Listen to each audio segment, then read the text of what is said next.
দার্জিলিং যাওয়ার পথে আচমকাই অসুস্থ বোধ। কার্শিয়াংয়ের কাছেই মৃত্যু হলো এক বাংলাদেশি পর্যটকে। মঙ্গলবার কার্শিয়াং হাসপাতালে নিয়ে গেলে কর্তব্যরত চিকিৎসকেরা তাকে মৃত বলে ঘোষণা করেন। জানা গিয়েছে মৃত ওই পর্যটকের নাম SK আজিজুল হক। তার বয়স 65 বছর। একা দার্জিলিং এ ভ্রমণে এসেছিলেন তিনি।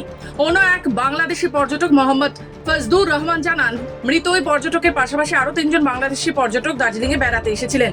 যদিও কেউ কারোর পূর্ব পরিচিত নয়, প্রত্যেকে পরিবার বা বন্ধু ছাড়া একা একাই দার্জিলিং এ আসেন। একই দেশের পর্যটক হওয়ায় পথমধ্যেই খুব সহজেই তাদের পরিচয় হয়ে যায়। আমি ঢাকা থেকে আসছি আসবো দার্জিলিং আর কি। তো ট্রেনে আসছি, এখানে জলপাইগুড়িতে নেমেছি।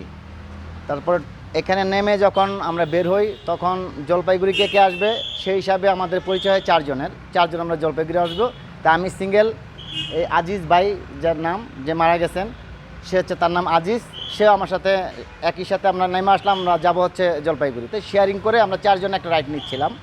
তো এর আগে চিন্তা করলাম যে আমরা কিছু টাকা ভাঙায় নেই, মানে এক্সচেঞ্জ থেকে, আর সিম নেই। তো সিম নিতে গিয়ে সে একটা সিম নিলাম, আমি সিম নিলাম একই জায়গা থেকে। তখনই সে তার প্রেশার হয়তো আপ অ্যান্ড ডাউন হয়েছে। পরে আমার একটু খারাপ লাগতেছে, ঘামে যাচ্ছি, আমি একটু পানি খেয়ে আসি। তিনি আরো জানান, একা একা গাড়ি বুকিং না করে 4 জন মিলে শেয়ারে গাড়িতে ওঠেন। দার্জিলিং এ যাওয়ার পথে কার্শিয়াং এর রোহিণীতে তারা খাবার জন্য গাড়ি থামান।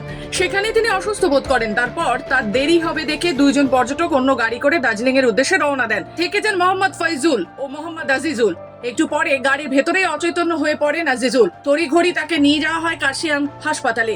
কর্তব্যরত চিকিৎসকেরা সব পরীক্ষা নিরীক্ষা করে আজিজুলকে মৃত বলে ঘোষণা করেন। তবে প্রাথমিক অনুমান, বাংলাদেশি ওই পর্যটকের হৃদরোগে আক্রান্ত হয়ে মৃত্যু হয়ে থাকতে পারে। এদিকে তার পরিবারে খবর দেওয়া হয়েছে বলে জানা গিয়েছে। উত্তরবঙ্গ থেকে নিজস্ব প্রতিনিধি রিপোর্ট, খবর বাংলা।